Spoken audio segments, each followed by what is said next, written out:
Praise Lord. जल्दी जल्दी आने वाला प्रभु यीशु मसीह की अति पवित्र नाम में सब पवित्र जन को मसीह में देता हूँ। प्रभु की बड़ी अनुग्रह है, प्रभु ने और भी एक दिन हमारे जीवन में दान दिया।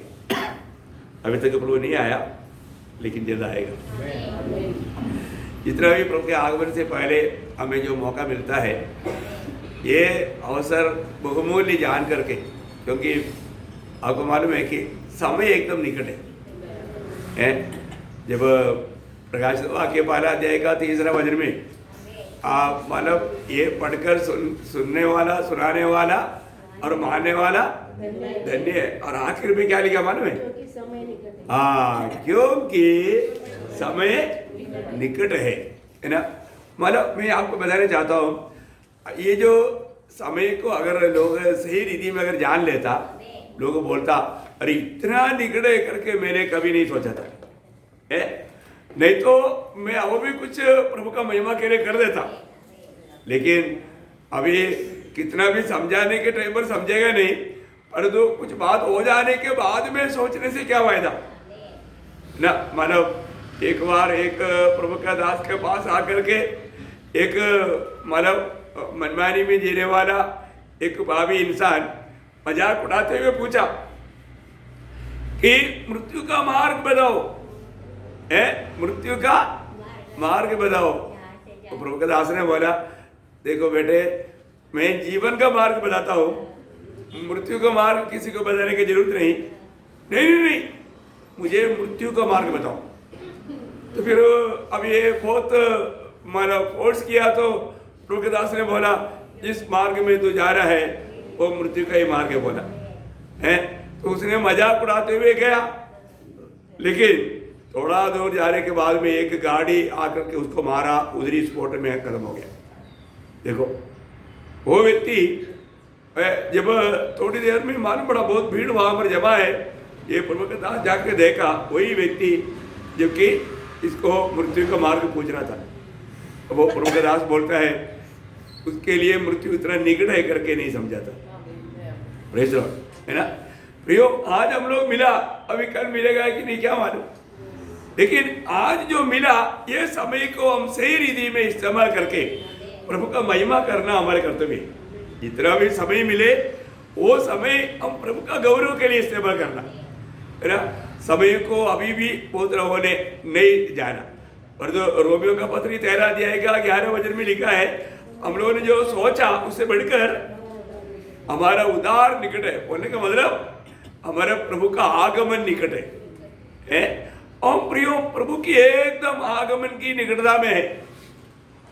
आज दुनिया का सारा संभव हमको ये गवाही दे रहा है, हमारे प्रभु जल्द आ रहा है ना। अभी इसकी तैयारियां हमारे जीवन में कैसे हुआ है, ये बात को हमें परखना है।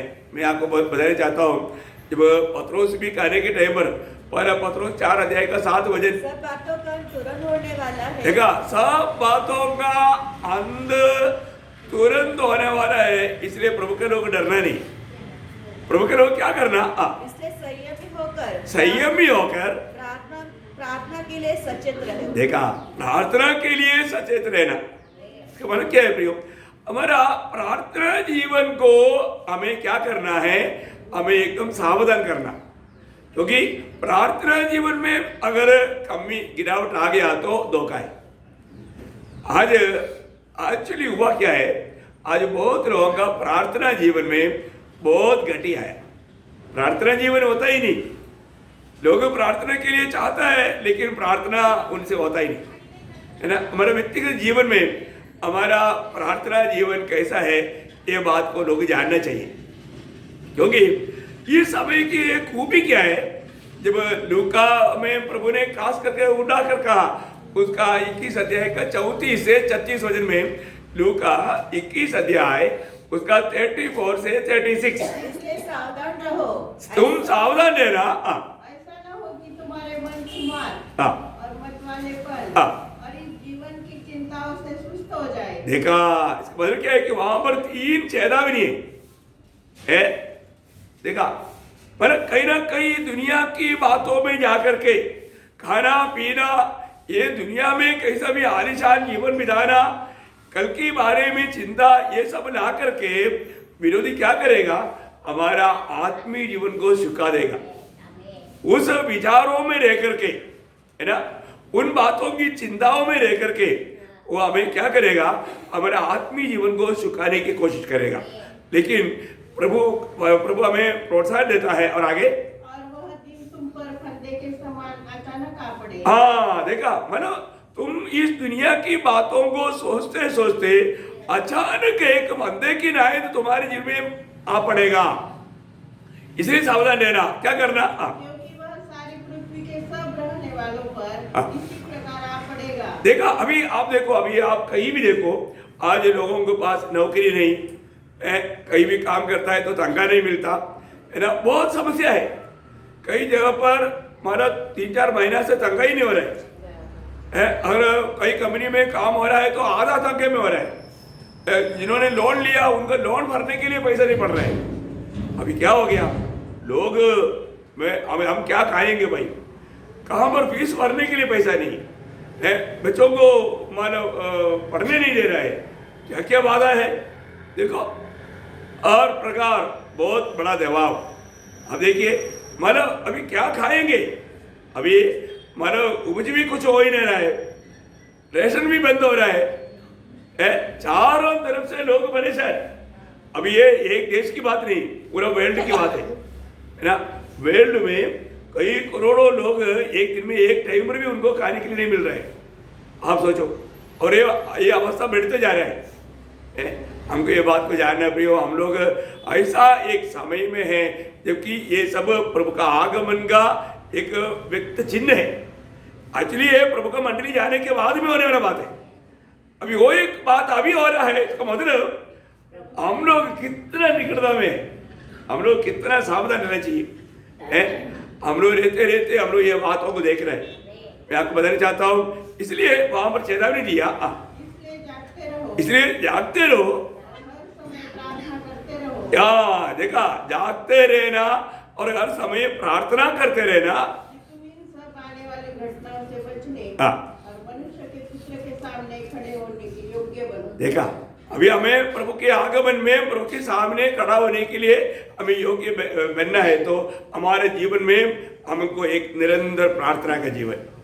मैं आपको बोलना चाहता हूँ, जो व्यक्ति श्वासोच्छ्वास लेना नहीं भूलता, वो उसी प्रकार एक भक्त प्रार्थना में लवलीन रहना, प्रार्थना में लगा रहना, ये नहीं भूलना, है ना। हमको जो भी सामने दिखता है तुरंत उस विषय के लिए प्रार्थना करने वाला एक बोझ चाहिए, क्योंकि प्रभु ने हमको ही वो अनुमति दिया है, हमें ही वो उसके लिए जिम्मेवारी ठहराया है। हम लोग ऐसे नहीं करेगा तो दुनिया की अवस्था देखो ना। जब वही बात, जब ऐसे के नबी की किताब 22 अध्याय का 29 से 31 तक जब पढ़ेगा, हम लोग शायद 30 वचन नॉर्मल पढ़ता है, लेकिन आप एस्केल 22 अध्याय का 29 से 31 पढ़ना। देश के साधारण लोग भी अध्ययन करते और पराया चीनते हैं। हाँ देखो थोड़ा ठीक से और भी रुक के पढ़ना। देश की सभी लोग क्या कर रहा है, साधारण लोग भी अंधेर करते। देखा, अभी देश की साधारण लोग भी अंधेर कर रहा है। अभी दिख रहा है ना, पहले ये सही क्या, पहले से नहीं, साधारण लोग भी अंधेर करते हैं और पराया धन छीनते हैं। पराया धन छीनते हैं। वे दीन दरिद्र को पीसते। देखा, दीन दरिद्र को भी पीसते हैं और न्याय की चिंता छोड़कर परदेशी पर अंधेर करते हैं। देखा, कितना भयंकर बात है। ये तो अभी हो रहा है ना, ये तो अभी चारों तरफ हो रहा है, अभी भी नहीं समझेगा तो आगे। मैंने उनमें ऐसा एक मनुष्य ढूंढना चाहा। देखा, अब ये सब होने के बीच में मैंने उन लोगों के बीच में से ऐसा एक मनुष्य को ढूंढना चाहा जो बाड़े को सुधारे और देश के निमित्त नाके में मेरे सामने ऐसा खड़ा हो कि मुझे उसका नाश न करना पड़े, परंतु ऐसा कोई न मिला। आगे, इस कारण मैंने उन पर अपना रोष भड़काया और अपनी जंजलाहट की आग से उन्हें भस्म कर दिया है। मैंने उनकी चाल उड़ी के सिर पर लौटा दी है। परमेश्वर यहोवा की यही वाणी है। देखिए, अभी लोगों का ही आचरण के अनुसार परमेश्वर ने ही उन पर क्या कर दिया, ताड़ने का हाथ बढ़ाया। देखो, आज जो हो रहा है एक्चुअली क्या हो रहा है प्रभु ताड़ना, क्योंकि मनुष्य कितना भी समझाने से समझने के लिए तैयार नहीं, सुधरने के लिए तैयार नहीं, अपनी बुराइयों को छोड़ने के लिए तैयार नहीं, अपना उस बुरे चाल चलन में बोलेगा रहता है। इसलिए क्या है, अभी आप देखो, अभी मसीह विरोधी आने से पहले प्रभु ने एक छोटा सा एक माना क्या बोलो उसको वायरस, वो वायरस ने पूरा दुनिया को क्या कर दिया। ऐसा है तो फिर वो एक व्यक्ति आएगा तो क्या होगा ये तो एक वायरस की बात है। अभी वो मसीह विरोधी आएगा, उस समय में प्रियो ये दुनिया एकदम नाचेगा। हम जो अभी सोच नहीं सकता, अभी भी हम ऐसी अवस्था देख करके हमको अद्भुत रह रहे हैं, अजंबा रह रहे हैं, तो फिर उस मसीह विरोधी का दिन कैसे रहेगा, है ना। कभी भी ये दुनिया में कभी ऐसा दिन हुआ नहीं और आगे कभी होगा नहीं, ऐसा बुरे दिन आएगा। बहुत भयंकर बात है। तो अभी हमारा कर्तव्य, जब तक हम इस दुनिया में है, हमें और लोगों के लिए विनती करना, प्रार्थना करना हमारा कर्तव्य है। अगर हम अभी भी लोग प्रार्थना कर रहे हैं, इसलिए अभी तक एक सांत्वना की बात है। अभी मैं आपको बताना चाहता हूँ, अभी मतलब पिछले दिन में एक बुढ़ी, उनको 7 बच्चा है, एक भी बच्चा उनको देखने के लिए तैयार नहीं। आप देखो लोगों का अवस्था देखो। अभी मतलब उनका पति दुनिया से चला गया, अभी वो बुढ़ी हो गया और माँ को देखने के लिए 7वां बच्चा तैयार नहीं। देखो उनको उनका दुनिया में घूमना है, माँ उनके लिए एक बोझ है। देखो आजकल का पीढ़ी का अवस्था कितना दुखदायक, सोच नहीं सकता प्रियो। मतलब इतना एक उल्टा पीढ़ी है, जिम्मेदारियों को भूल करके जीने वाला पीढ़ी, कितना भयंकर है प्रियो। पाप और बुराई इतना बढ़ते जा रहा है, वो लोग क्या कर रहा है उनको मालूम नहीं, है ना। कोई किसी को भी मतलब दूसरे के प्रति थोड़ा भी मतलब विचार नहीं, चिंता नहीं, ऐसा एक अवस्था। तो अभी अपना काम क्या है, हमें एक सच्चा प्रार्थना जीवन बिताना, ये बहुत बड़ी बात है। मैं आपको बताना चाहता हूँ, अभी भी मतलब हम लोग अनंत काल का दर्शन में खास करके प्रार्थना जीवन में उन्नति पाना चाहिए। हमारा प्रार्थना जीवन ये मतलब प्रभु के साथ की मतलब बातें हमारा होते रहना और भी गहराई में होना। प्रभु हमको बहुत बातें सिखाने वाला एक अनुभव चाहिए। प्रार्थना हमारा जीवन से प्रभु मांगता है। हमारे जीवन में प्रार्थना में हमें बहुत लवलीन रहना चाहिए।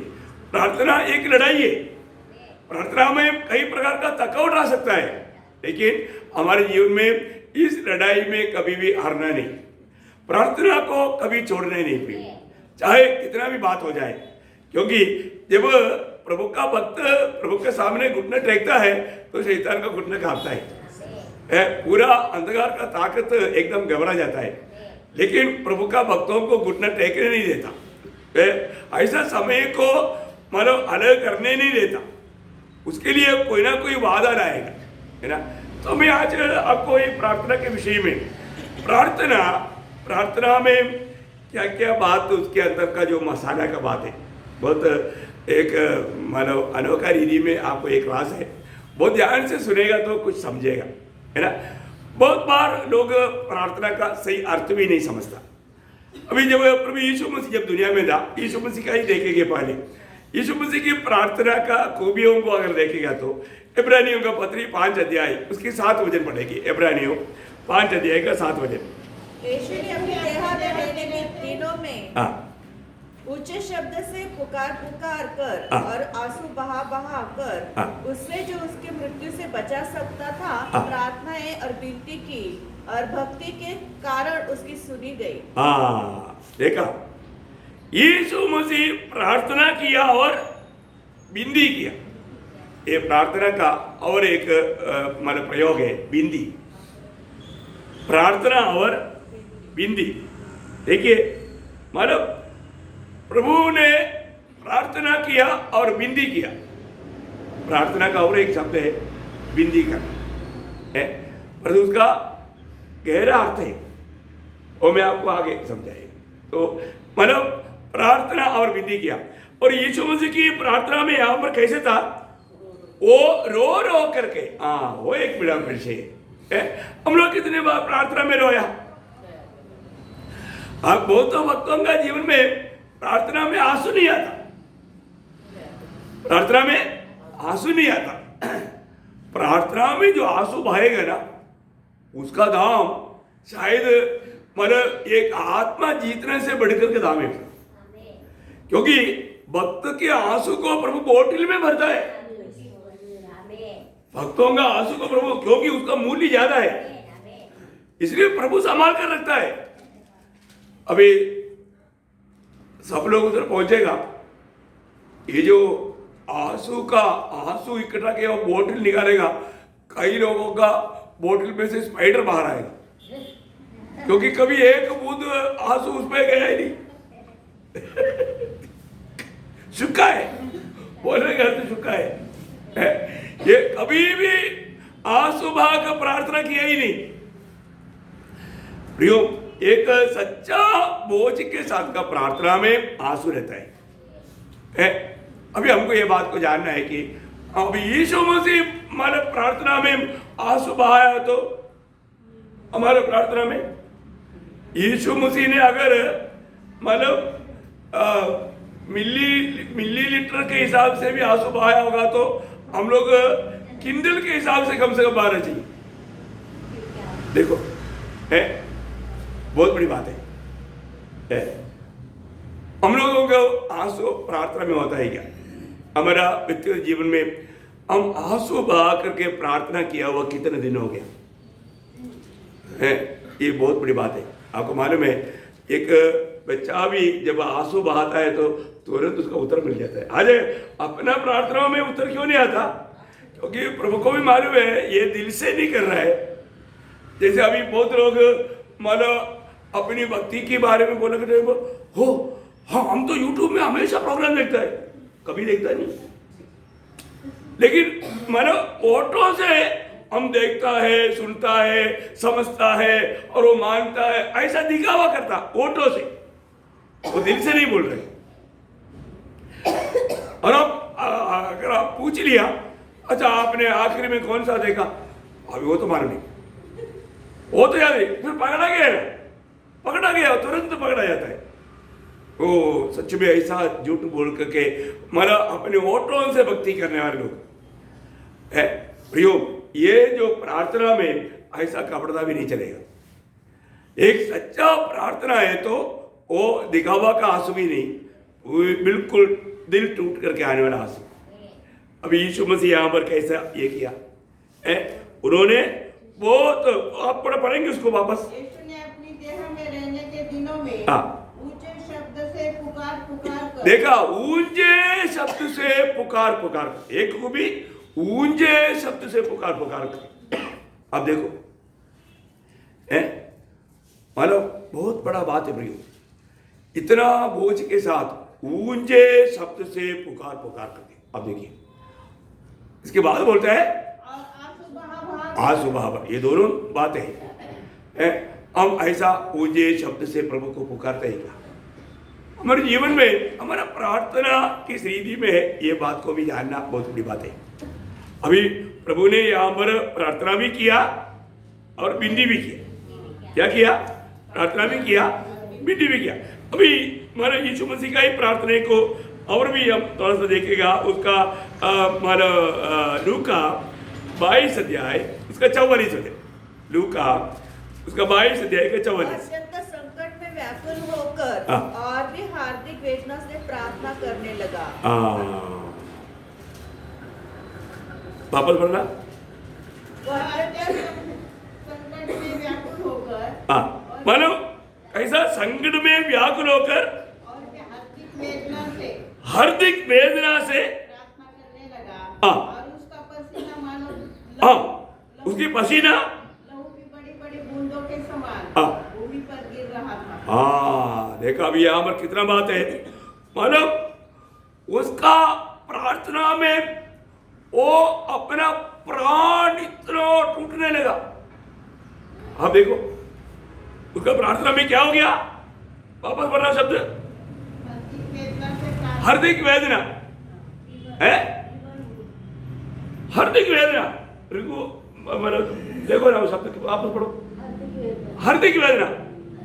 नहीं, मेरे को थोड़ा समझने के लिए मैं सोचा थोड़ा आगे पीछे कुछ शब्द, हाँ मतलब बोलेगा तो अपना प्राण निकल जाएगा एकदम, मतलब हाँ इतना बोझ के साथ, मतलब अपना अभी प्राण छूटने वाला है, इतना वेदना।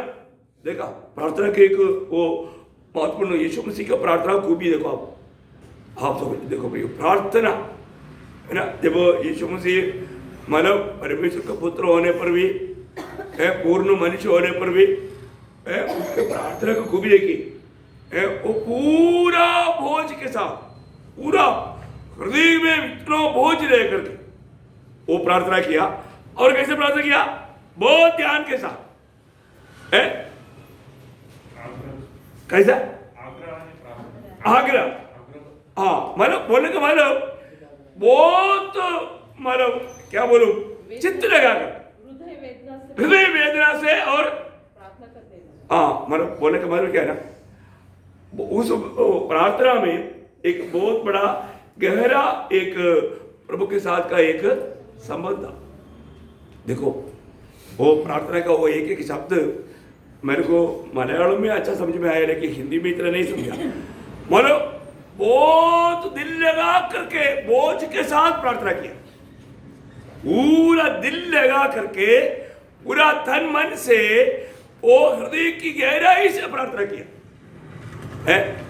और इतना एक मतलब क्या बोलूं, मतलब इतना वेदने के साथ, इतना बोझ के साथ, मतलब इतना डीप रीति में वो प्रार्थना किया।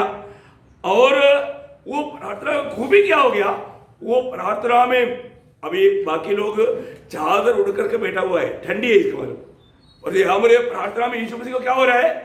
पसीना हो रहा है, पसीना। देखा आपको कभी प्रार्थना में पसीना आया है?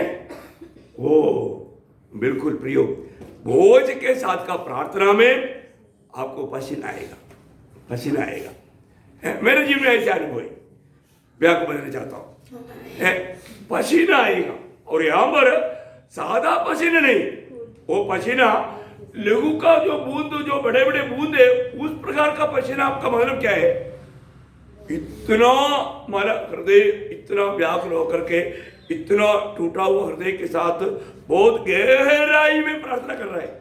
आप सोचो प्रिय, देखा प्रभु का प्रार्थना का महत्व देखिए आप, इससे बड़ा हमारा अवस्था क्या है हमारे जीवन में? एक बार भी है हम तो एक नॉर्मल रीति में टूटा हुआ दिल के साथ प्रार्थना करने का समय बहुत कम रहता है, और उसमें भी आंसू आता ही नहीं है। हाँ हमारा कोई प्रियजन जो खास है, वो बहुत तकलीफ में है, अभी मरने पर है, ऐसा है तो उनके लिए प्रार्थना करने के टाइम पर कभी कभी किसी किसी को थोड़ा सा आंसू आता है। Praise the Lord. बाकी लोगों का विषय कितना भी गंभीर है तो भी उस समय में वो बोझ और वो आंसू नहीं आता, तो उसमें भी नकलियत है, नकलियत है। हमारे जीवन में हम किसी के लिए भी जब प्रार्थना जब करता है, प्रार्थना में हमारा मतलब आत्मार्थता, सिंसियर, हमारा क्या बोलता है, बोझ, हमारा जो जिम्मेवारी, प्रार्थना में हमारा मतलब वास्तव में जिस बोझ के साथ हम अपना समझ करके अपने लिए वो प्रार्थना करता है कि नहीं, वो बात है। यीशु मसीह का एक प्रार्थना उस प्रकार का बोझ का था प्रार्थना, इतना बड़ी बात है प्रियो है। अभी आप देखिए, मतलब वो प्रार्थना करता था, वो बिंदी करता था, बहुत मतलब वेदना में प्रार्थना करता था, बहुत ध्यान से प्रार्थना करता था, पसीने के साथ प्रार्थना करता था, और वो इतना बड़ा लहू के बूंद समान प्रार्थना करता था। और वो प्रार्थना का और एक खूबी उसी 22 का 41, वो आप उनसे अलग ढेला फेंकने की दूरी पर गया और घुटने टेक कर प्रार्थना करने लगा। देखा कैसे प्रार्थना किया? घुटने टेक कर प्रार्थना। देखो अभी यहाँ पर मानव उस प्रार्थना का 7 महत्वपूर्ण बात हमने देखा। प्रार्थना का 7 महत्वपूर्ण बात है यीशु मसीह की प्रार्थना का, है ना। मतलब वो प्रार्थना किया और बिंदी किया हमने इब्रानियों 5:7 में देखा। फिर हमने लूका 22 का 44 में क्या देखा? वो अपना दिल की गहराई से प्रार्थना किया, बहुत ध्यान से प्रार्थना किया, पसीने के साथ प्रार्थना किया, लहू के समान पसीना बहा के प्रार्थना किया और घुटने में प्रार्थना किया। देखो आप वो प्रार्थना का वो एक चित्र बनाकर देखिए। वो प्रार्थना अभी यीशु मसीह हमारे लिए हर बात में आदर्श है। हमारा प्रार्थना उस प्रार्थना के सामने कहां पर रुकेगा? अपन एक पट्टी के रूप में ओ प्रभु मैं अभी प्रार्थना में जा रहा है प्रभु, इसलिए मेरा प्रार्थना का तो आम है। हमारा प्रार्थना हो गया है ना। हम कहीं भी कुछ भी कार्य के लिए जाता है तो हम बहुत बड़ा एक छोटा सा है जो प्रार्थना, और वो प्रार्थनाओं में अपन क्या नहीं करता, एक सच्चा दिल से भी प्रार्थना नहीं करता, एक पट्टी के रूप में। ऐसा नहीं होना चाहिए भाई। हमारा प्रार्थना अभी प्रार्थना में ही, प्रार्थना शब्द में प्रार्थना है और अपेक्षा है, दो बात को यहाँ पर देखा। तीसरे एक प्रार्थना का अर्थ समझने के लिए 105 का 40 पढ़ेंगे। 105 का 40। ओ प्रवेश उन्होंने मांगा। मांगा, प्रार्थना क्या है? मांग है, मांग। इसका मतलब प्रार्थना करना है, विनती करना और मांगना। मांगना ये भी प्रार्थना को बताता है। मांगना है, मांगना। उन्होंने मांगा तो लूका उसका 11 अध्याय का 9 वचन पढ़ना। लूका हाँ। और मैं तुमसे कहता हूँ कि हाँ। मांगो। मांगो, देखा, मांगो, मांगना, मांगना। तो मांगने वालों को क्या होगा? दिया जाए, दिया जाए। मांगना है। अब मांगते हैं क्या? अभी कई बार हम मांगते ही नहीं, इसलिए मिलते नहीं। लेकिन यहाँ पर जो बोला वो बात, तो मांगते रहना तो मिलते रहेगा। आज बहुत लोगों को मांगने का वो स्वभाव नहीं, इसलिए मिलता भी नहीं। प्रियो, ये कितना धन्य बात है। प्रभु ने बोला है मांगते रहना तो तुम्हें मिलते रहेगा। मांगना। और एक बात 72 का 12 वचन पढ़ना। 72 का 12 प्रार्थना के बारे में और एक शब्द, क्योंकि वह दुहाई देने वाले दरिद्री। बस बस दुहाई देना। क्या करना? दुहाई। दुहाई देना। आप लोगों को शब्द सब आप लोग लिख कर रखना। अभी हमने 4 बातें देखा, प्रार्थना करना, विनती करना और मांगना और दुहाई देना। दुहाई देना है ना। अभी यिर्मयाह 7 अध्याय का 16 वचन, उसमें 4 बात है लेकिन 2 बात नया है। इस प्रजा के लिए तू प्रार्थना मत कर, हाँ, न इन लोगों के लिए ऊंचे स्वर से पुकार, पुकारना, पुकारना, पुकार, और न मुझे विनती कर, विनती करना, विनती करना। देखा, विनती, क्योंकि मैं तेरी नहीं सुनूंगा। अभी देखो, अभी 6 बात हो गया, पुकारना और विनती करना। ये सब प्रार्थना का एक अलग अलग हमारा रूप है, अलग अलग शब्द है। अपन विनती किया, अपन मांगा है, अपन मतलब पुकारा है, दुहाई दिया, ये सब हमारा कोई बात है। आपको मालूम है, जब कनान देश के निकट में आया, मौसा को प्रभु ने बोला तू जाने वाला नहीं, तुमको तेरे को कनान में प्रवेश नहीं होने देगा। अब मौसा जब अनुवाद व्यवस्था विवरण उसका 3 अध्याय का 23 वचन पढ़ना। व्यवस्था विवरण 3 का 23। उस समय मैंने यहोवा से, उसी समय मैंने यहोवा से गिड़गिड़ाकर विनती की। देखा, गिड़गिड़ा करके विनती किया है, मतलब उसमें गिड़गिड़ा करके विनती किया। तो वो भी बिंदी हमने इससे पहले भी देखा ना, बिंदी, मतलब बिंदी बिंदी किया अपन, शायद वो नहीं आया ना, अभी आया गिड़गिड़ा करके बिंदी, है ना। हम लोग ऐसे बिंदी करते हैं क्या? है प्रेस लॉर्ड, मतलब एकदम एक टूटा हुआ दिल है, है, गिड़गिड़ा करके विनती कर, बहुत बड़ी बात है।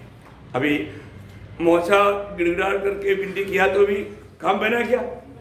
नहीं बना है। प्रभु ने सत्य रीति में बोला, देखो अभी तुम बोलने के नहीं है। प्रभु एक बार बोल दिया है तो वो बात बदलेगा नहीं। वो प्रभु का वचन का एक एक शब्दों का महत्व बहुत बड़ा है भाई। एक भी शब्द कभी भी है ना बदलेगा नहीं, वो बहुत बड़ी बात है। प्रभु ने अगर कहा है तो वैसा ही होने वाला है। अभी आप देखो ना, अभी पत्रोस ने एकदम छाती खोल करके बोला, कुछ भी होना पड़े मैं, बाकी सब लोग इनकार करेगा, पर पत्रोस यीशु आपको ये बात में आपको गलती हो गया, पत्रोस कभी भी तुझे छोड़ेगा ही नहीं, तुझे इनकार करेगा नहीं। देखो मसल पाड़ करके पत्रोस ने बोला। प्रभु बोलता है, अरे पत्रोस मूर्ख का भाग देने से पहले तो 3 बार मुझे इनकार करेगा। देखो है प्रभु का शब्द। अभी इतना एडवांस में चेतावनी मिला, चलो कम से कम ये चेतावनी को मैं तोड़ देता हूं, हिम्मत है क्या? नहीं, प्रभु ने कहा है तो जैसा कहा वैसा होगा भी। इसी कारण मैं आपको बोलता हूं, इस प्रभु के वचन में लिखा हुआ एक भी शब्द पर संदेह नहीं करना पड़े। एक भी वचन अगर प्रभु ने ये वचन में लिखा ना, वो हर एक वचन सत्य है, वैसा ही होगा। मैं आपको बोलता हूं, अभी कई बार है ना, ये जो प्रभु का वचन का सच्चा ज्ञान अभी भी बहुत लोगों का जीवन में नहीं। जीवन में होने से क्या होगा मालूम है? बहुत सावधान रहेगा भाई, क्योंकि इस वचन में हर एक बातों में इतना सख्त चेतावनी है। और जैसे अभी आपको मालूम है, इधर फिर भी थोड़ा कम में, हमारे केरला में है ना सीसीटीवी कैमरा बहुत है, कहीं भी जाएगा तो वहां पर पूरा एक कैमरा लगा हुआ है, रोड पर है, मतलब बिल्डिंग के सामने, ये सब गवर्नमेंट ने किया हुआ है। अभी पिछले दिन में 6 बच्चे लोग एक मानव अनाथ आश्रम से मानव जंप करके गया, सीसीटीवी कैमरा में आया। वो लोग 6 के 6 इकट्ठा जा रहा है और वो कैसे कैसे गया, और एक एक इसमें पढ़ते पढ़ते बैंगलोर में जाकर पकड़ा उनको। देखो कितना भयंकर बात है। ये तो ऐसा अरेंजमेंट है, आपको मालूम है इधर उससे भी भयंकर कैमरा लगा हुआ है। Praise Lord. अभी उधर लोग क्या है ना, अच्छा अभी उधर क्या हुआ, एक घर में ये लगा हुआ था कैमरा, तो एक आदमी रात को, अभी बुढ़ा माँ बाप दोनों घर में, बेटी ऑस्ट्रेलिया में बैठ करके रात को वो घर में एक चोर नाइटी पहन कर गुस्से में देखा। चोर ने नाइटी, लेडीज नाइटी पहन के घुसा, वो उधर से देखा, उधर से मैंने पुलिस को फोन करके बताया, पुलिस जाकर उसको पकड़ लिया। ये 2 दिन पहले की बात है, पेपर में आया। और वो जा रहा है, वो सब उसको उसमें मतलब वो दिखाया उसमें। देखो कितना भयंकर बात है, बहुत बड़ा बात है। अभी ये इंसान ने बनाया हुआ कैमरा में इतना सा पकड़ पा रहा है, तो प्रियो प्रभु का कैमरा में कोई बात रह जाएगा क्या?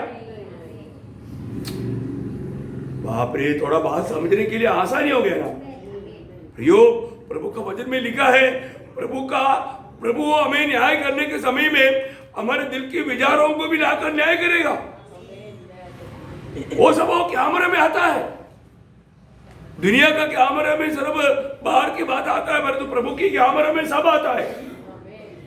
ऐसा है तो अभी ये बात को समझने के लिए कोई दिक्कत नहीं।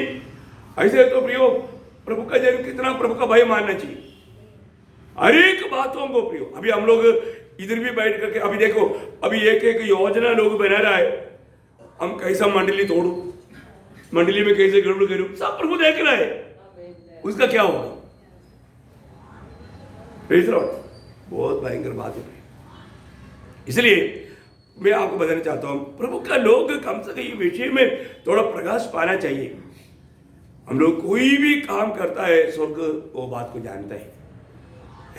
और वचन में जो लिखा है तुम्हारा विचारों को भी प्रभु उस दिन न्याय करेगा। तो फिर उसमें कोई हमारे विचारों को तक हमें कितना सावधानी से रहना चाहिए।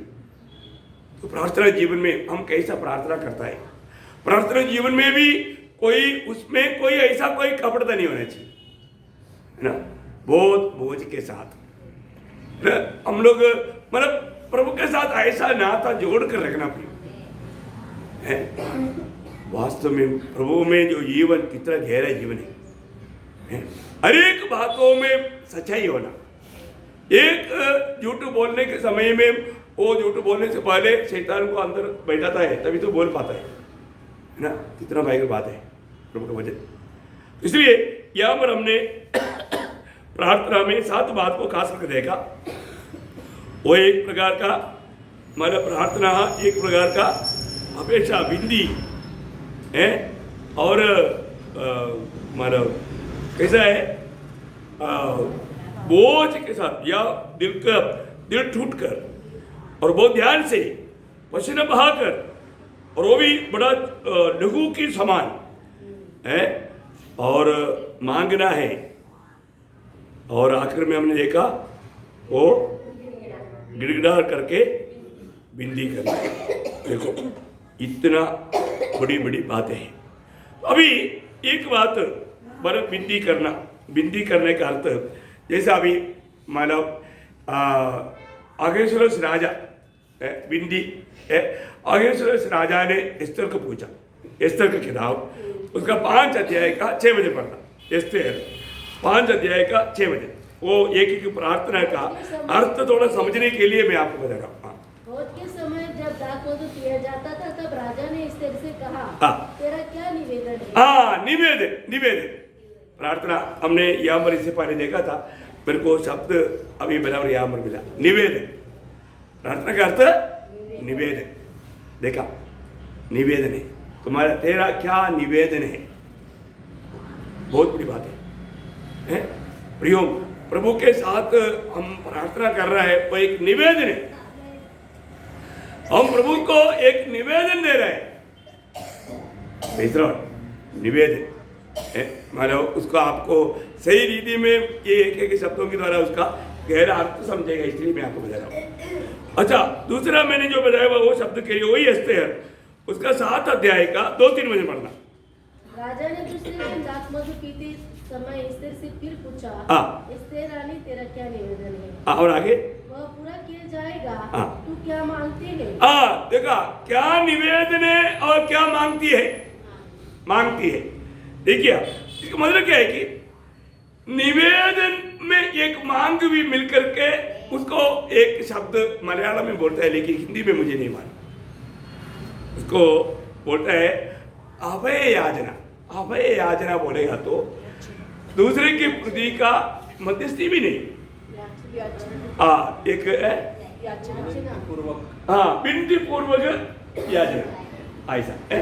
मतलब ये एक गहरा एक अपेक्षा का, प्रार्थना का एक गहरा एक अवस्था है।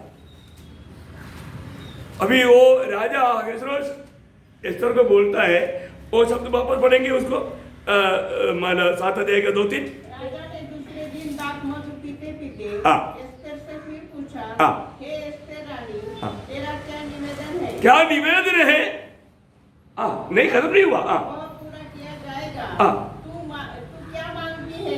मतलब इस निवेदन में क्या मांगती है? एक्चुअली वो आप लोगों का हिंदी बहुत ऐसे दूर दूर का हो गया, उसका एक ही शब्द है एक्चुअली दोनों का मिला करके। उसको मैं इसलिए बोला, मलयालम में उसको अभय याचना बोलते हैं। अभय याचना, अभय याचना का मीन्स क्या है कि कुछ ऐसा कुछ बड़ा मजबूर बात के लिए करने वाला बिंदी, उसको अभी मतलब बहुत मुश्किल है, कुछ शब्द मिलता ही नहीं है। हिंदी में भी याचना है, लेकिन ये सिर्फ ये कि याचना नहीं, अभय याचना है। अभय याचना मीन्स और लोगों की सुरक्षा के लिए एक बिंदी, दूसरों की बाजू लेकर, दूसरे की बाजू लेकर, करेक्ट, और भी मिलेगा, दूसरे की बाजू लेकर दूसरे के प्रति का बिंदी। मतलब वो मध्यस्थी की बातों से भी ये बहुत गहरा है, मध्यस्थी की प्रार्थना से भी एक गहरा शब्द है। पर तो इसको मैंने बहुत जगह पर ढूंढा, उसके लिए एक और ऐसे शब्द नहीं मिला, लेकिन मुझे हिंदी में ये शब्द में, लेकिन वहाँ पर भी ये हालांकि दूर दूर हो गया।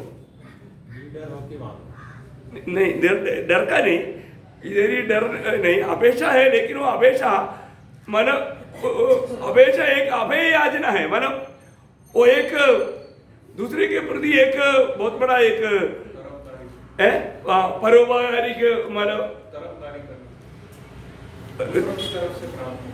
नहीं दूसरे की तरफ से भी नहीं, मतलब जाने दो आप लोगों को थोड़ा समझना, क्योंकि वो शब्द मेरे को मलयालम से हिंदी में समझाने के लिए शब्द नहीं मिल रहे। ओके, तो ये है मतलब एक प्रार्थना का एक अलग बात। और पर राजा उसका 3 का 5 जो हमने जो अभी 6 शब्द जो पढ़ा था उसको समझाने के लिए मैं आपको बोल रहा हूँ। गिबोन ने यहोवा के रात को स्वप्न के द्वारा सुलेमान को दर्शन देकर कहा, जो कुछ तू चाहे कि मैं तुझे दूं वह मांग। मांग अभी हमने यहाँ पर मतलब पहले भी मांग बोला था। मांग मतलब क्या है कि मतलब हमारे जीवन में मांगने के लिए प्रभु अनुमति देता है, मांगने के लिए अनुमति देता है। जो कुछ भी तू मांग, सच में ये किसको कब प्रभु बोलता है? प्रभु को प्रसन्न किया, प्रभु को प्रसन्न किया। प्रभु को प्रसन्न करके जीने वाले व्यक्ति जो भी मांगेगा उसको मिलेगा। ये भी एक बहुत बड़ा बात है। आज हमारे जीवन से अगर प्रभु प्रसन्न है, तो अभी हमारे सलोमन से प्रभु प्रसन्न हुआ, तो प्रभु उनको बोलता है तुमको जो चाहिए तो मांग। ऐसे एक व्यवस्था नया नियम में है, मतलब हमको कुछ भी है मांग सकता है। तो कौन सा वचन है? यूहन्ना 15 अध्याय का 7 वचन। यूहन्ना 15 अध्याय का 7 वचन। यदि तुम मुझ में बने रहो, हाँ, मेरा वचन तुम्हें बना रहे, हाँ, तो जो चाहो मांगो, जो चाहो मांगो, वह तुम्हारे लिए हो जाएगा। देखा, बहुत बड़ा एक अनोखा एक बात है, क्योंकि जो व्यक्ति प्रभु में है और जिस व्यक्ति में प्रभु का वचन है, वो व्यक्ति कभी भी प्रभु की इच्छा के खिलाफ कुछ भी नहीं मांगेगा। हाँ, ये बात बड़ी बात है। ये अभी कई लोग क्या बोलते हैं, हाँ जो प्रभु में है और प्रभु का वचन उसमें, तो कुछ भी मांगेगा तो हमको एक बंगला मिल जाएगा क्या? एक मतलब प्रभु में रहने वाला बंगला मांगेगा क्या? नहीं मांगेगा। अभी जैसा अभी मैं मेरे एक मित्र को बोलता है, देखो तुम जाकर के वो कैंटीन में जाकर के मेरे नाम पर कुछ भी मांगो, वो उधर जाके चलो योगी साहब ने भेजा है मेरे को 2 बोतल रम दे दो, वो मांगेगा? नहीं मांगेगा, क्योंकि वो उधर पूछते ही वो बोलेगा नहीं तुमको इस प्रकार का परमिशन उन्होंने नहीं दिया, क्योंकि वो कभी भी ये बात नहीं बोलेगा है। और कुछ भी बात बोलेगा तो जो बिल्कुल नहीं मिलने वाला चीज भी उड़ा कर देगा, परंतु ऐसा बात मांगेगा तो नहीं देगा, क्योंकि उनको मालूम है ये चीज मानो वो अनुमति नहीं दे सकता। देखा, मतलब एक साधारण रीति में, दुनिया का रीति में ऐसा है। तो प्रियो, हमारे प्रभु यीशु मसीह के नाम पर हम जो मांगने वाला बात, वो प्रभु का गौरव देने वाला बात के अलावा क्या रहेगा? बहुत बड़ी बात है ना।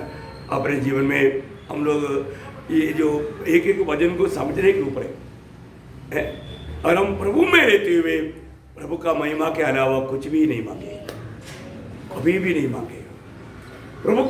प्रभु में अभी हम प्रभु में, और प्रभु का वचन हमारे में, अंदर मन से प्रभु हमारे में, वचन बोलेगा तो प्रभु है, तो फिर वो व्यक्ति क्या मांगेगा? फिर वो प्रभु का इच्छा के खिलाफ कभी नहीं मांग सकता। बहुत बड़ी बात है। यहाँ पर अभी सलोमन को प्रभु बोलता है, सलोमन अभी आप सोचो, अगर आज प्रभु आपको अभी आप घर जाने के बाद में आप प्रार्थना में बैठा है, आपको प्रकट होकर के प्रभु पूछेगा, हाँ तू जो कुछ मांगो तुझे मिल जाएगा, क्या मांगेगा आप? प्रभु की उपस्थिति,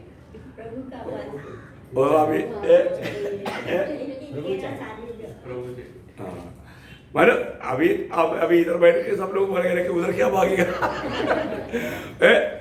मतलब हमें परख रहे हैं। अगर ये ऐसा एक बात यदि प्रभु हमको पूछेगा तो हम क्या प्रभु को से मांगेगा? ऐसे एक अनुमति अगर मिल गया तो अपन प्रभु से क्या मांगेगा? तो ये उत्तर आप लोग पर्सनली प्रभु को देना, मेरे को नहीं देना, क्योंकि मतलब अभी सलोमन ने जो भी मांगा प्रभु उसमें आनंदित हुआ, प्रसन्न हुआ। तो हमारे जीवन में हम होता तो उस आन में क्या मांगता? आज भी ऐसे अवस्था में प्रभु हमको ऐसा अवस्था देगा तो हम क्या मांगेगा? ओके, तो मैं वो प्रार्थना का कुछ बाजू से आपको समझाने के लिए मैं ये बात बताया। और एक प्रार्थना में हमने देखा था यहाँ पर निर्गमन उसका 14 का 15।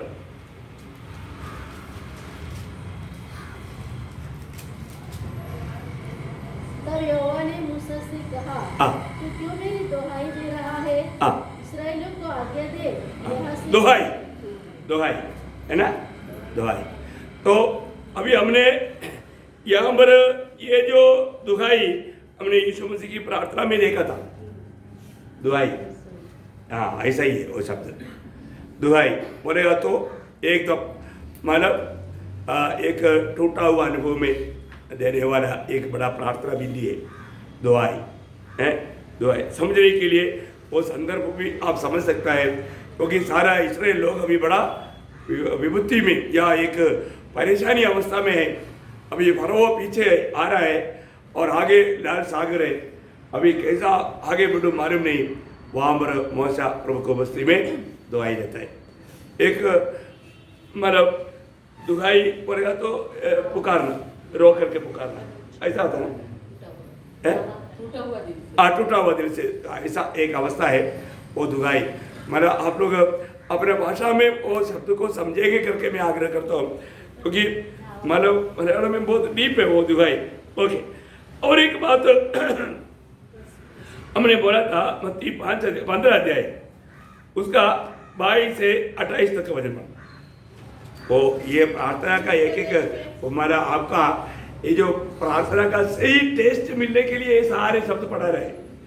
अपना प्रार्थना इन बातों को मिला करके देखेगा तो कई नजदीकी में आता है कि नहीं, वो जानने के लिए ये सब पढ़ा रहे। हाँ, मतलब मत्ती 15 अध्याय का 22 से 28। हाँ, उस प्रदेश से एक कनानी स्त्री निकली हाँ, और चिल्लाकर कहने लगी, हाँ, हे प्रभु दाऊद की संतान, मुझ पर दया कर, हाँ, मेरी बेटी को दुष्ट आत्मा बहुत सता रहा है। हाँ, पर उसने उसे कुछ उत्तर न दिया। हाँ, तब उसके चेलों ने आकर उनसे विनती की, हाँ, इसे विदा कर, हाँ, क्योंकि वह हमारे पीछे चिल्लाती हुई आ रही है। हाँ, उसने उत्तर दिया, इस्राएल की घराने की खोई हुई भेड़ों को छोड़, हाँ, मैं किसी के पास नहीं भेजा गया। हाँ, पर वह आई और यीशु को प्रणाम करके कहने लगी, हाँ, हे प्रभु मेरी सहायता कर। हाँ, उसने उत्तर दिया, लड़कों की रोटी लेकर कुत्तों के आगे डालना अच्छा नहीं। हाँ, उसने कहा, सत्य है प्रभु, हाँ, पर कुत्ते भी वह चूर-चार खाते हैं हाँ,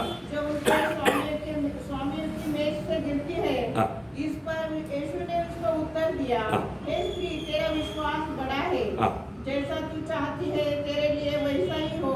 तो ये जो यहाँ पर जो प्रार्थना है एक प्रकार का भीख मांगना है, लाचार होकर के इसको अपन हम लोग याचना बोलते हैं, याचना है, याचना बोलेगा तो ये एक तो मतलब बहुत ही हमारा नम्रता का जो एक प्रकार आखिरी सीढ़ी में जाकर खड़ा होकर के याचना करने वाली बात है। ये प्रभु को बहुत बात है। हम लोग कई बार क्या होता है, कभी कभी कुछ मांगता है तो भी थोड़ा घमंड से मांगते हैं, ऐसे नहीं। एक्चुअली ये जो स्त्री ने जो मांगा वो पदवी में उतर करके उस जगह पर खड़ा होकर के हम याचना करना, वो व्यक्ति का प्रार्थना में दिखने वाला विश्वास बड़ा विश्वास है, प्रभु तारीफ करेगा। मतलब ऐसा प्रार्थना आप करेंगे, हम करेंगे, क्योंकि ऐसे भी हम लोग उसके समान जाति के लोग हैं। हम जाति के लोग थे, अभी नहीं, अभी तो प्रभु का लोग, लेकिन इसलिए मतलब अपनी प्रार्थना में हमेशा वो अवस्था में नीचे जाना। देखो अभी जैसा अभी कुरिन्थ मंडली को पत्र लिखने के टाइम पर प्रेरित पौलुस ने क्या बोला, में प्रेरितों में सबसे छोटा।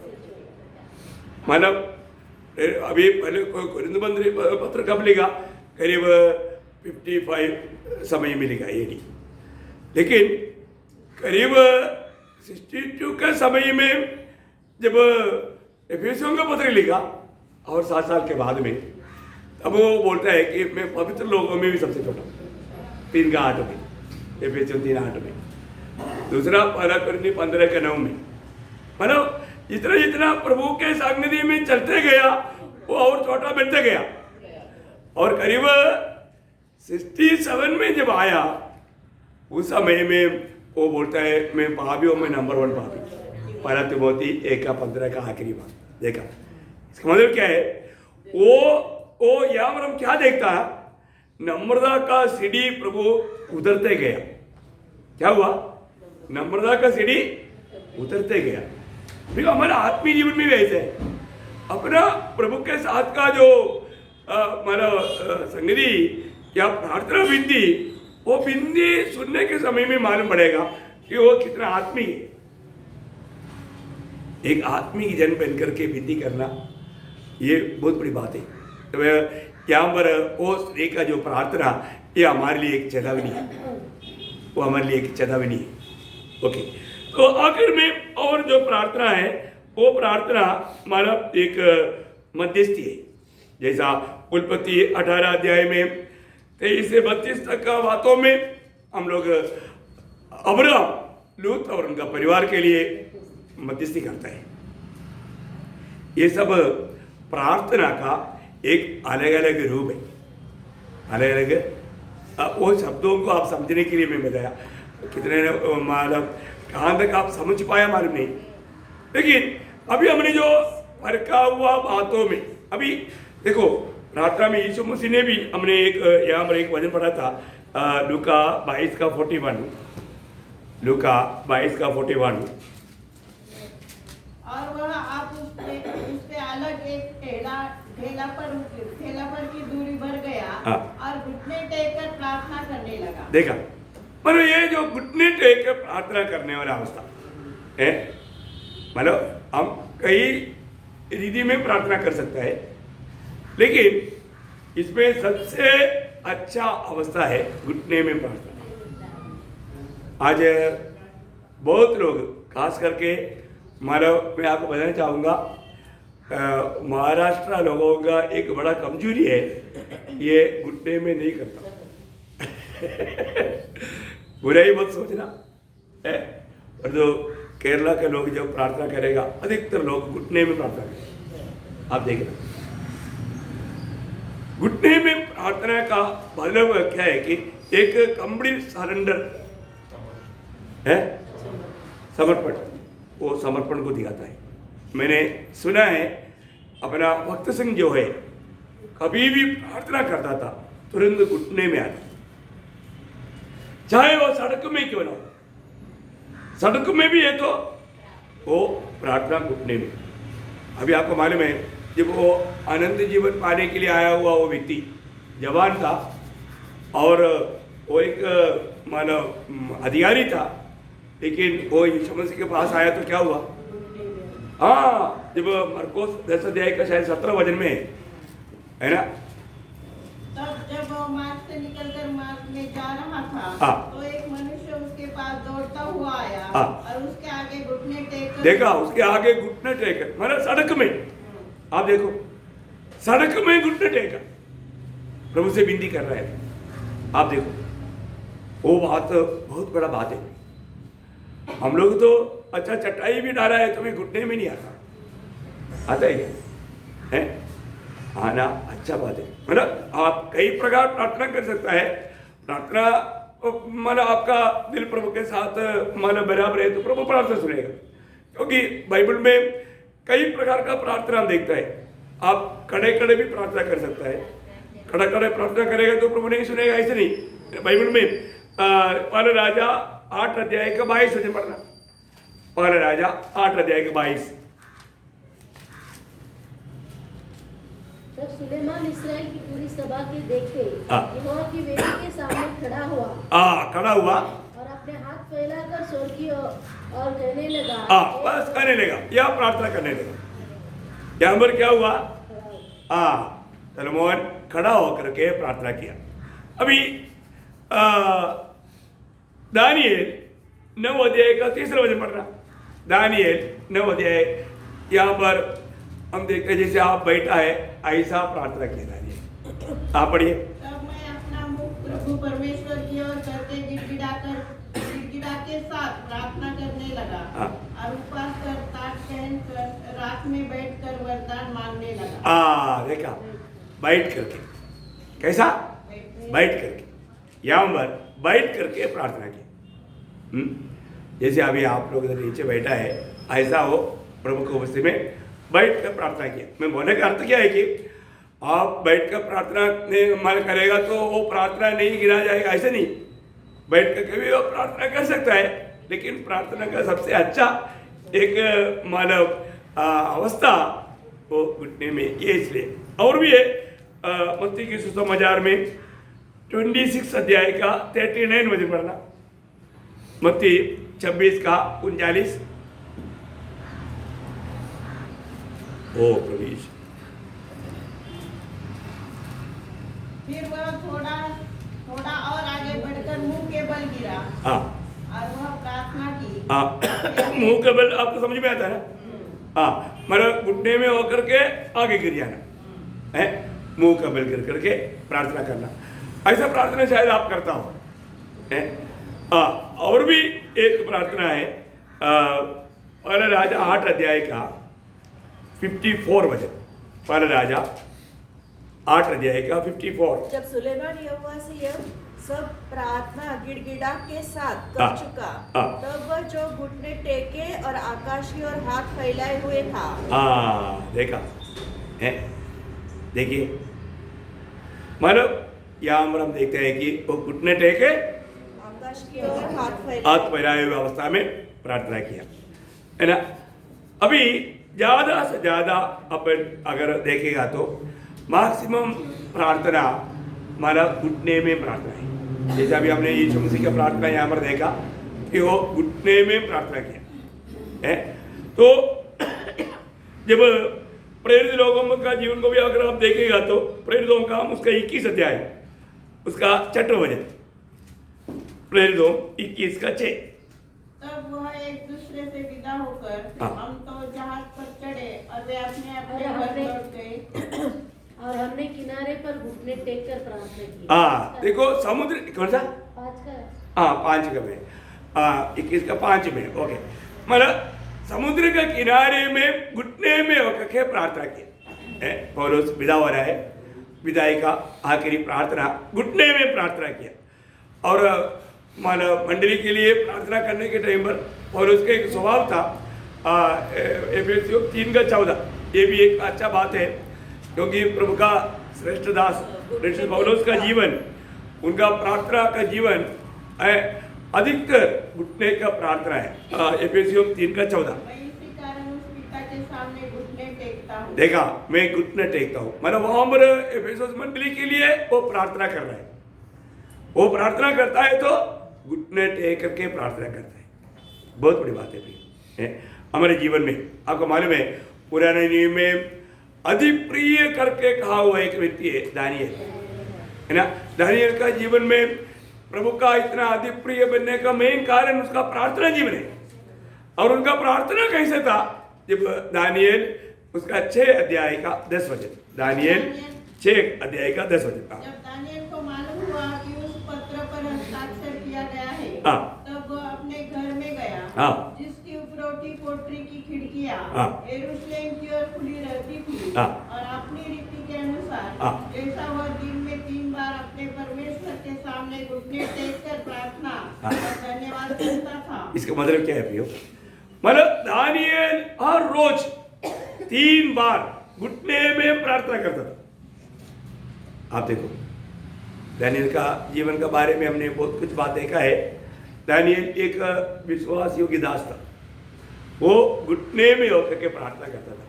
मैं आपको बोलना चाहता हूँ ये जो प्रार्थना वो आपका सुविधा के अनुसार आप प्रार्थना करो, लेकिन अगर आप घुटने में प्रार्थना करना सबसे अच्छा बात है। मैं सवेरे हर रोज सारे मंडली के लोगों के लिए, आप सबके लिए, आज भी मैंने सवेरे प्रार्थना किया। मत से प्रार्थना मैं हमेशा घुटने में करता हूँ। जब तक मेरा प्रार्थना कदम नहीं होता तब तक मैं घुटने से उठता ही नहीं है। वो बहुत, उसका गौरव बहुत बड़ा है। तो दानियल प्रभु का इतना अधिप्रिय बनने का मेन कारण वो एकदम पूर्ण समर्पण के साथ घुटने में रहकर प्रार्थना करते थे। और शायद भक्त सिंह भी प्रभु ने बहुत माना हुआ, इस पीढ़ी में बहुत माना हुआ एक भक्त जन था। उनका घुटने में प्रार्थना बहुत श्रेष्ठ था, एक प्रभु ने सम्मान किया हुआ एक जीवन था। तो प्रभु को धन्यवाद हो। तो मैं आपको बोलने का अर्थ क्या है प्रियो, हमारा प्रार्थना अभी आप घुटने में भी आया पर तो आपको दिल में बुराई है तो अरे प्रभु के दास ने आपको तो मुसीबत कर दिया भाई। ऐसा कुड़कुड़ाते हुए आप बोलेगा क्या मुसीबत आ गया, मेरे तो घुटने में मेरे को कोई प्रैक्टिस नहीं मेरे कभी, लेकिन प्रभु का मैंने कभी आपको जोर नहीं दे रहा है, आप सबसे सुविधा में प्रार्थना करो, लेकिन आपका प्रार्थना कैसे होना चाहिए ये इंपॉर्टेंट बात है। आपने लेट करके भी प्रार्थना किया तो आप प्रार्थना प्रभु सुनेगा, वो भी प्रार्थना स्वर्ग सुनेगा। लेकिन जैसा अभी मतलब ईयोब एक गवाही देता है, ईयोब का किताब उसका 16 अध्याय का 17 वचन। कोई उपद्रव नहीं हुआ और मेरी प्रार्थना पवित्र है। देखा, मेरी प्रार्थना पवित्र है। प्रियो, ये बहुत बड़ा सुंदर बात है। आज हमारा प्रार्थना पवित्र है करके हम गवाही दे पाएंगे क्या? है एक पवित्र इच्छा के साथ, पवित्र भावना के साथ, प्रभु को महिमा मिलना चाहिए उस उद्देश्य के साथ अगर हम प्रार्थना करता है तो निश्चय बात है प्रियो, है वो स्वर्ग अनसुनी नहीं करेगा। आप देखिए ईयोब बोलता है मेरा प्रार्थना पवित्र है। मैं ये सोचता हूँ ये कितना बड़ा हिम्मत की बात है। हम लोग मतलब प्रभु में नया नियम की मंडली, प्रभु का जन्म होते हुए, प्रभु के आत्मा पाए हुए लोग होते हुए हम ऐसे गवाही देंगे क्या? मैं जो प्रार्थना करता हूँ वो पवित्र प्रार्थना है। सही में हम लोग अपने जीवन को परखना चाहिए। मैं कई बार सोचा कि ईयोब का एक एक बातों में कितना गहराई है। एक ही दिन में इतना मुसीबत कष्ट सामना किया हुआ और एक भी भक्त को हम बाइबल के चरित्र में नहीं देखते। इतना महान एक प्रभु दास है और वो बोलता है मेरा प्रार्थना तक पवित्र है। नीति वचन में, नीति वचन 15 अध्याय उसका 8 वचन पर, नीति वचन 15 अध्याय का 8 वचन। दुष्ट लोगों के बलिदान से यहोवा घृणा करता है, परंतु वह सीधे लोगों की प्रार्थना से प्रसन्न होता है। देखा है, सीधे लोगों की प्रार्थना से प्रभु प्रसन्न होता है। बहुत बड़ी बात है ना। अगर हम प्रभु में एक सीधा जीवन नहीं बिताता, प्रभु का न्यायिक जीवन नहीं बिताता प्रियो, इसलिए ना, इसी कारण कई बार कई लोग मतलब प्रार्थना से भी जाने के समय में उनकी चेहरे में खुशी नहीं। क्यों नहीं खुशी? कई लोग प्रार्थना करके जाने के टाइम पर चेहरा बहुत उदास निराश दिखता। कितना दुख की बात है। मतलब वो प्रभु की उपस्थिति में किया वो प्रार्थना स्वर्ग ने ग्रहण किया, स्वर्ग ने सुना, उसको मालूम नहीं। जब पहले शामूल में अन्ना का प्रार्थना करके अन्ना जाने के समय में वहां पर एक बात लिखा है, मतलब उसका पहला अध्याय का उसका मुंह फिर उदास न रहा। 18 वचन है ना, उसका 18 वचन का आखिरी बात था, पढ़ना। तब वह स्त्री चली गई और खाना खाया और उसका मुंह फिर उदास न रहा। हाँ देखा है। अब देखिए क्यों अन्य को मानो अन्य का प्रार्थना का उत्तर मिल गया क्या? है वैसे मिले क्या? हाँ नहीं, पर तो उसने विश्वास किया, उसने विश्वास किया है। देखो जो विश्वास करता है फिर उनका चेहरा कभी उदास नहीं हुआ। अभी अन्य को बच्चा नहीं मिला परंतु विश्वास किया। वो प्रार्थना प्रभु ने सुना, विश्वास के साथ जब गया तो उसका चेहरा चमक रहा है, फिर उदास नहीं हुआ, वो उसका चेहरा चमकते रहा। मैं एक बात आपको बताना चाहता हूँ, हम लोग ये बीबी संगति करके जाने के समय में वो व्यक्ति अगर विश्वास से प्रभु की उपस्थिति में आया है तो प्रभु वो व्यक्ति से बात किया है और वो व्यक्ति और भी उसका चेहरा चमकते हुए जाना चाहिए। एक भी संगति में से जाने वाले व्यक्ति का चेहरे में आनंद नहीं है तो एक ही बात है, वो व्यक्ति में प्रभु प्रसन्न नहीं हुआ। कायन का चेहरा उदास हो गया, उदास हो गया। क्यों? क्योंकि प्रभु उसमें प्रसन्न नहीं था। देखा प्रियो, हम लोग जब प्रभु के वश में, हम लोग बड़ा भीड़ हो रहा जरूरी नहीं है, परंतु छोटा झूठ है तो भी महान प्रभु हमारे बीच में है। और हम जब प्रभु को एक धन्यवाद भी दिल से दे रहा ना, प्रभु उसमें आनंद है सच्चा दिल से, और वो बात आपका दिल में इफेक्ट करके मिलेगा, आपको इफेक्ट हो जाएगा। बहुत बड़ी बात है, मैं आपको बताना चाहता हूँ। इसलिए जो सच्चा लोग जो है वो प्रार्थना करेगा तो प्रभु ऐसे बात सुनना चाहता है। आप प्रार्थना नहीं करता ना, प्रभु को बहुत दुख है। हम प्रार्थना करने के द्वारा कार्य करने के लिए प्रभु हमेशा तैयार रहता है। ओ हम लोग प्रार्थना ना करने कर कितने लोगों को कितनी आशीष हम रुका कर रखते हैं। आप प्रार्थना करो, बोझ के साथ प्रार्थना करो, हमें प्रभु ने उसके लिए नियुक्त किया है ना। इसलिए होगा शायद मानव प्रेरित लोगों ने एक निर्णय लिया था। उनका निर्णय आपको याद है ना, प्रेरितों का 6 अध्याय के 4 वचन। परंतु हम तो प्रार्थना में और वचन की सेवा में लगे रहेंगे। देखा, हम प्रार्थना में और वचन की सेवकाई में लगे रहेगा। यही बात है, मैं आपको बताना चाहता हूँ। एक सच में एक अगुआ, मंडली का अगुआ, उनका सबसे बड़ा जिम्मेवारी है वो प्रार्थना में और वचन में लवलीन देना। अभी ये बात पिछले दिनों में बहुत गहराई से प्रभु ने मेरे से बात किया, इसलिए मुझे अभी मैं इसलिए भाई लोगों को बोला, आप लोग मतलब विजिट करो। अभी अपन ज़्यादा से ज़्यादा प्रार्थना में और वचन में, इसलिए है ना इतना अनोखा प्रकाश भी प्रभु वचन में देता है। आप प्रभु के संगति में रहेगा तो मिलने वाला प्रकाश का कोई बयान नहीं कर सकते, बहुत गहरा प्रकाश है, मैं आपको बताना चाहता हूँ। इसलिए प्रियो, अभी प्रार्थना के द्वारा आप लोग मेरे लिए प्रार्थना करता है, इसलिए बोलने के लिए ज़्यादा प्रभु हमारा ये देता है ना। दूसरे के प्रार्थना हमको जरूरी है। ये प्रार्थना जब एफिसियों के पत्री में उसका 6वां अध्याय है, हाँ उसके 18 वचन मांगा, एफिसियों उसका 6 अध्याय उसका 18 वचन। हर समय और हर प्रकार से आत्मा में प्रार्थना और विनती करते रहो, हाँ, और इसीलिए जागते रहो कि सब पवित्र लोगों के लिए लगातार विनती किया करो। हाँ, और मेरे लिए भी। हाँ, वो उसमें वो शब्द में है कि नहीं?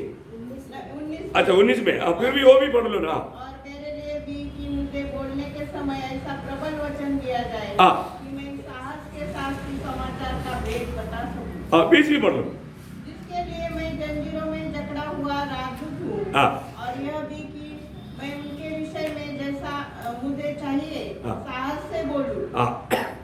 बोले करते क्या हमारे दूसरे लोगों के प्रार्थना से कितना प्रभाव पड़ता है, वो बहुत अद्भुत बात है। मुझे पक्का विश्वास है आप में से कुछ लोग बहुत दिल के गहराई से मेरे लिए प्रार्थना कर रहा है, कोई शक नहीं है, क्योंकि प्रभु इसलिए माना ऐसा प्रबल वचन देता है। मैं भी सोचता हूँ अरे कभी भी नहीं मिलता था ऐसा प्रकाश, इन दिनों में क्यों मिलता। मैं एक बार शायद आपको बताया, एक बार मतलब डीएल मूडी एक दिन एक मीटिंग में जा रहा था। मीटिंग में जाने के टाइम पर भयंकर बारिश आया, बारिश के कारण अभी गाड़ी आगे नहीं जा सकता, इतना तगड़ा बारिश। तो उन्होंने क्या किया, उन्होंने रोड में गाड़ी एक साइड में लिया और सोचा उधर एक छोटा घर है, वो घर पे जाकर के कुछ देर रुकेंगे क्योंकि ठंडी भी है। तो वो उधर गया तो वहाँ पर एक बुढ़ी औरत घुटने में प्रार्थना कर रही। तो ये मूडी उससे पहले भी सोचा मैं जहाँ पर भी जाकर के प्रचार करता है तो हजारों के हिसाब से लोग उतार पाता।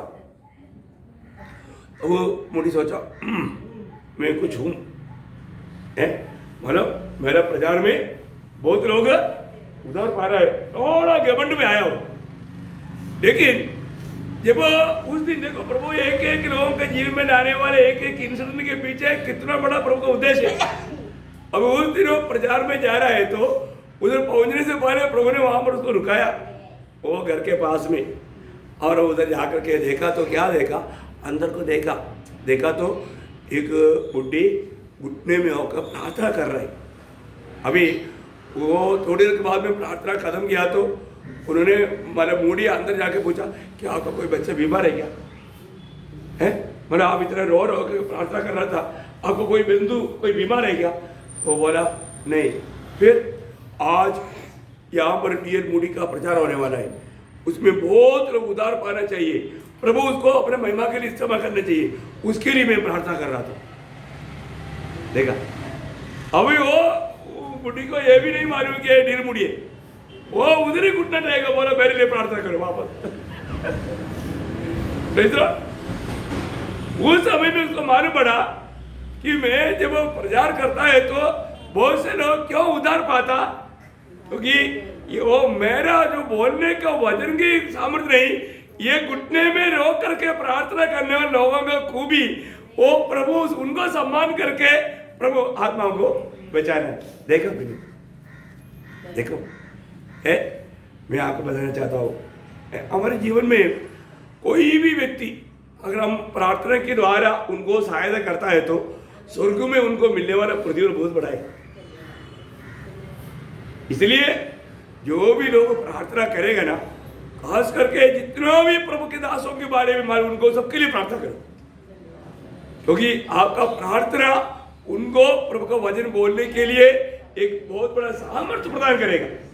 वो प्रयोग यहाँ पर 18-19 वचन वापस एक बार पढ़ेंगे। और मेरे लिए भी हाँ। मुझे बोलने के समय ऐसा प्रबल वचन दिया जाए। देखा, मेरे लिए भी और मुझे बोलने के समय में ऐसा प्रबल वचन दिया जाए कि मैं साहस के साथ सुसमाचार का भेद बता सकूं, हाँ। जिसके लिए मैं जंजीर से जकड़ा हुआ हाँ। राजदूत हूँ, हाँ। और यह भी कि मैं उनके विषय में हाँ। जैसा मुझे चाहिए साहस से बोलूं। हाँ देखा है, उसके लिए यही तो हमारा हमें दूसरे के द्वारा प्रार्थना के द्वारा मिलने वाला वो हमारा सामर्थ्य है। मैं आपको बताना चाहता हूँ हर एक पवित्र लोग ये विषय में और भी अधिक दर्शन पाना चाहिए है, मतलब और भी हम बोझ के साथ प्रार्थना करना चाहिए। जब आप प्रार्थना करेगा, एक तो उनके जीवन में जब ईयोब ने अपने मित्रों के लिए प्रार्थना किया, उसका मतलब सबसे बड़ा फायदा किसको मिला? ईयोब को।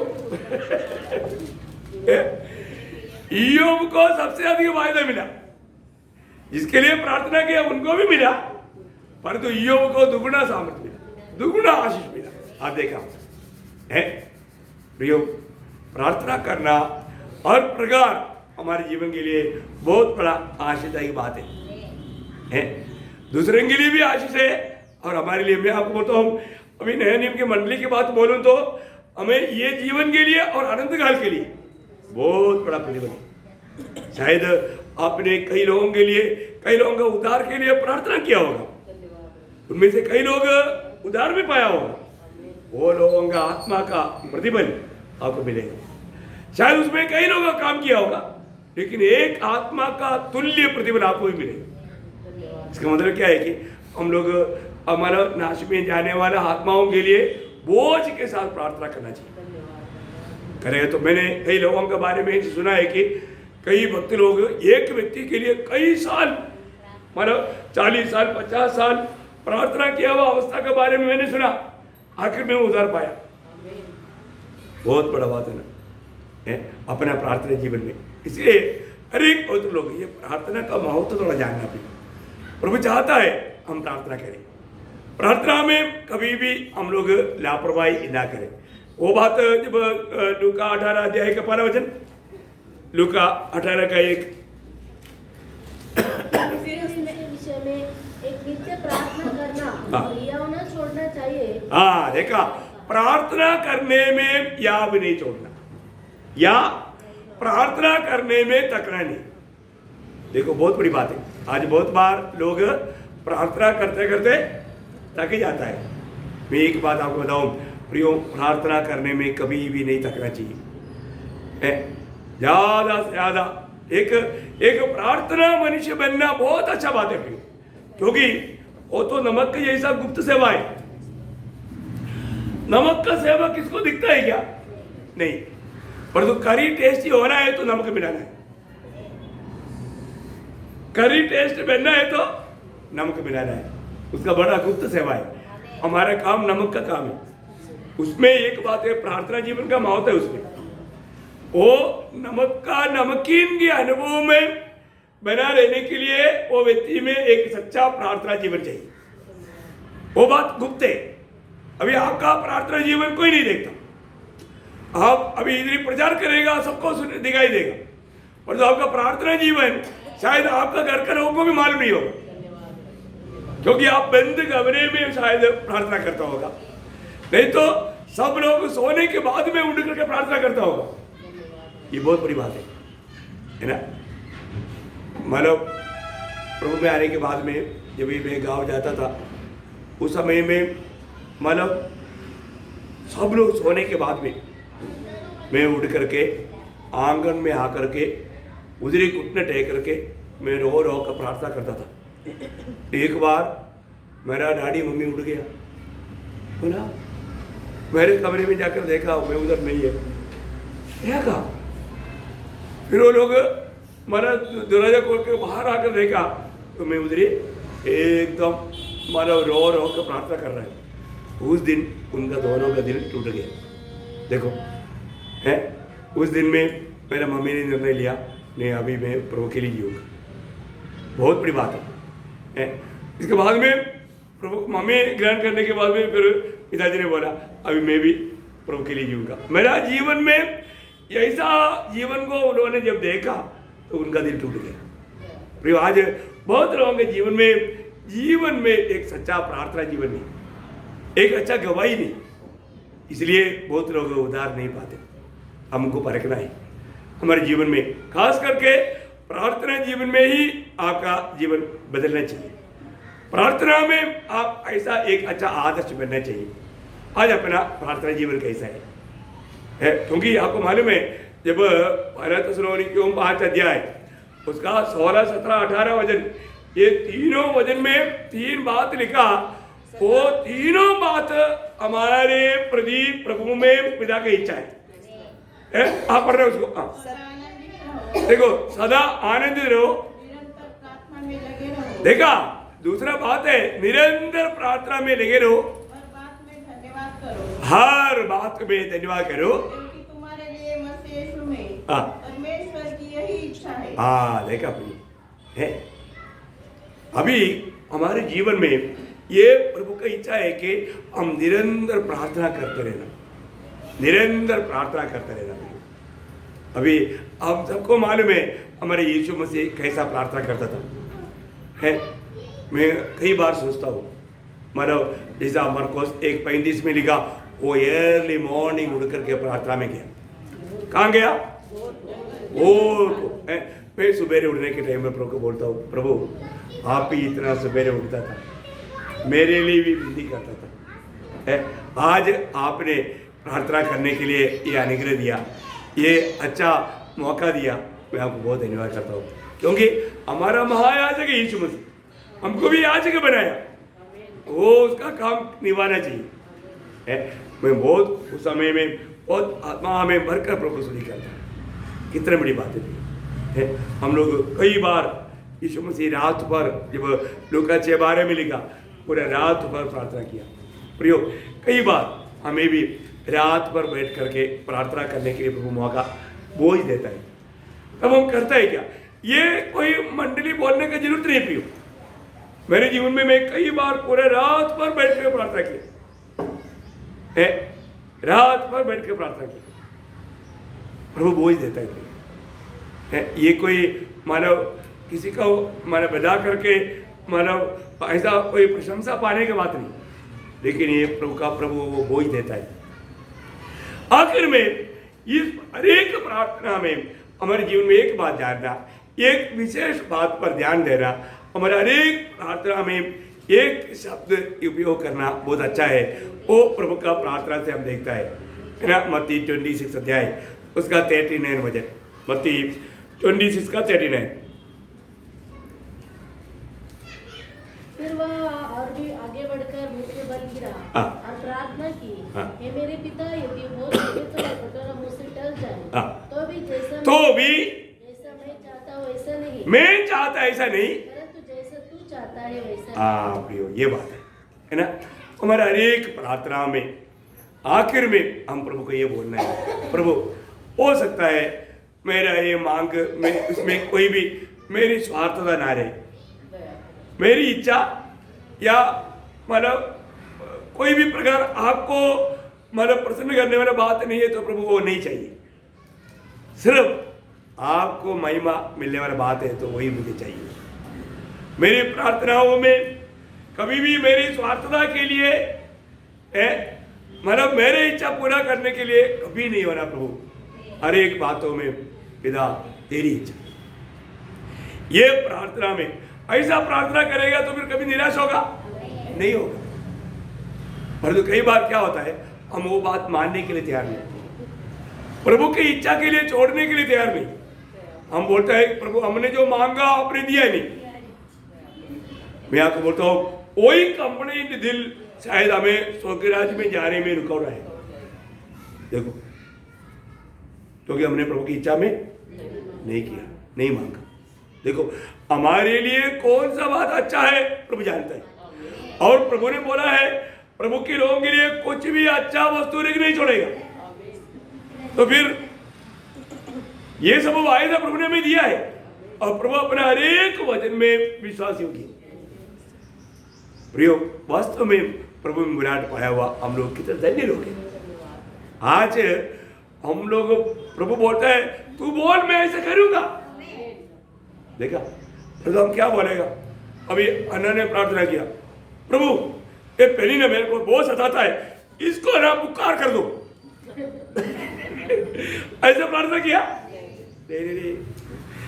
ये बार बार मुझको बहुत सताता है, मेरे को बहुत निंदा करता है, ये मेरा विरोधी है, प्रभु कुछ तो करो ना उसका। ऐसा बोला नहीं। अन्ना का प्रार्थना में उसको कोई बदला लेने वाला बात नहीं था, उसका कुछ स्वार्थता का बात नहीं था। वो बोलता है प्रभु अगर तू मुझे एक बेटा देगा तो मैं तुझे दे। देखा तीसरा अन्ना का प्रार्थना, प्रभु मैं जो मांग रहा हूं मेरे लिए नहीं, मैं तेरे लिए मांग रहा हूं, क्योंकि अभी इस समय में एक विश्वास योगी याजक की जरूरत है। क्योंकि ये एली भी मरने वाला है, उसका बच्चा लोग भी बदमाश है, इसलिए एक अच्छा विश्वास योगी याजक ये इस्राएल के लिए चाहिए। इसलिए मुझे एक बेटा दे दे, वो तेरा रहेगा। देखा कितना अच्छा इच्छा है भाई। ये नहीं कि वो पेरीना प्रभु कितना दिन से मुझे सता रहा है, मैं तेरा भक्त है ना, इसलिए थोड़ा तो देखो।